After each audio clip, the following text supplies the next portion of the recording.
9,000 years before the first Greek poet picked up a pen, there was a kingdom that shouldn't have existed. It was a concentric miracle of silver, gold, and red stone, rising from the Atlantic like a crown offered to the horizon. This was Atlantis, the jewel of the Western world. But today, if you look for it, you'll find nothing but a haunting, rhythmic pulse of salt and silence.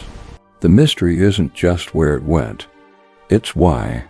Why would Poseidon, the god who hand-carved this utopia with his own trident, decide to erase it from the map? We've been told it was a natural disaster, a shift in the earth, but the truth is much darker. It wasn't a tectonic plate that failed Atlantis. It was a father's heart turning to ice. Imagine a city so perfect it made Mount Olympus look like a ruin, a place where the walls were coated in orichalcum, a metal that glowed like fire, and the canals were so wide they could host a navy of 1,000 ships. Poseidon didn't just rule Atlantis, he built it for the woman he loved. He created a paradise to keep the world out. Yet, in a single night of fire and water, he took it all back. This isn't a story of a lost continent. This is a story of divine betrayal. This is the moment the god of the sea realized that even his greatest creation wasn't worth the price of its pride.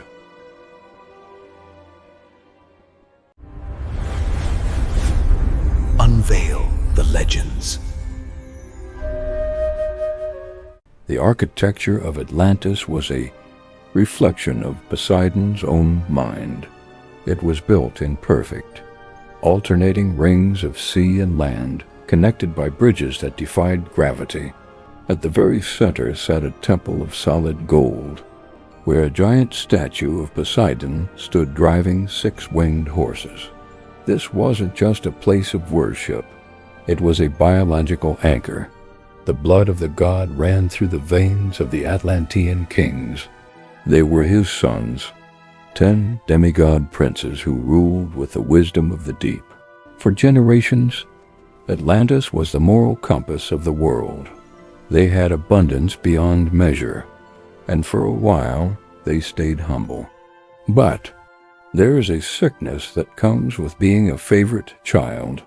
The Atlanteans began to look at the other lesser nations and saw only targets. They began to look at the sky and saw only a ceiling they wanted to break. They traded their silver for iron and their wisdom for war.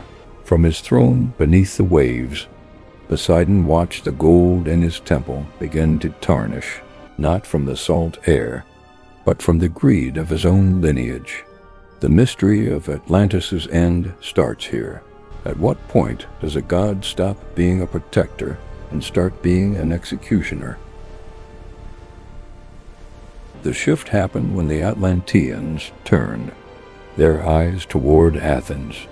They launched a campaign of conquest that stained the Mediterranean red.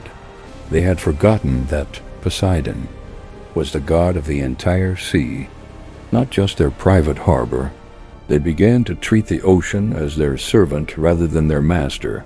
In the ancient texts, it is said that the divine portion of their blood began to fade, replaced by the selfish desires of mortals. Poseidon is a god of instinct. He feels the vibrations of the world through the water. He felt the march of the Atlantean boots. He felt the screams of the people they enslaved, and most importantly, he felt their arrogance. They believed they were untouchable because they were the city of Poseidon. They thought their father would never strike his own home. They were wrong. Poseidon doesn't love things. He loves order. And when his favorite city became a source of chaos, he didn't call a council. He didn't offer a warning. He simply stood up from his throne and gripped his trident with both hands. The night of the sinking wasn't a slow flood. It was a violent, screaming erasure. First, the horses in the fields began to go mad, sensing the vibration in the bedrock. Then, the birds vanished. The Atlanteans, confident in their orichalcum walls, laughed at the rising tide. They didn't realize that the ground beneath them was no longer solid. Poseidon had begun to unmake the foundations. With a single strike of his trident against the ocean floor, he triggered a seismic event that turned the island's core into liquid. The sea didn't just rise, the land fell. The rings of the city collapsed into each other like a house of cards. Imagine the terror of the citizens as the great golden statue of their god in the center of the city began to tilt, looking down on them not with mercy, but with cold, blue fury. The water didn't just drown them. It hunted them. It rushed into the palaces, through the libraries and over the treasuries, reclaiming every ounce of wealth Poseidon had gifted them.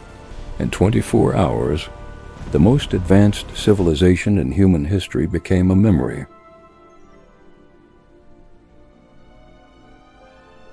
So why did he do it?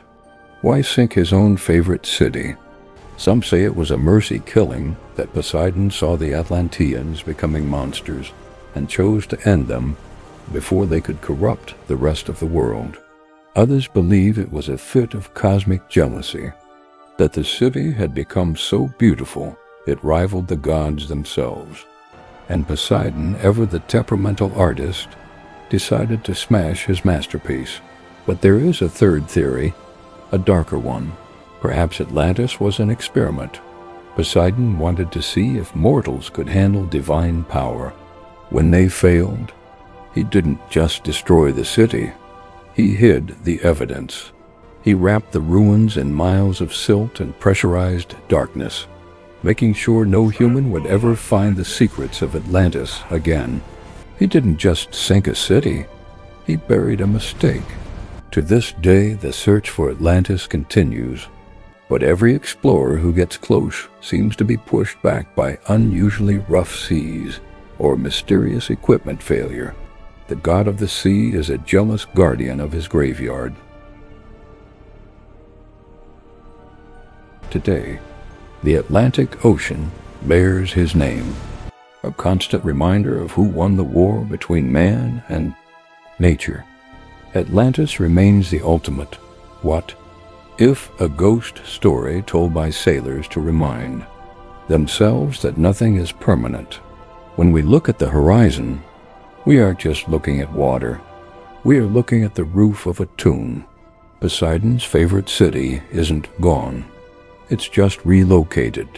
Some believe that in the deepest, most unreachable trenches, the lights of Atlantis still glow. Not for us, but for him. A silent, underwater monument to what happens when you forget that the hand that gives is the same hand that can take it all away. The sea is a patient keeper of grudges, and Atlantis is its greatest trophy.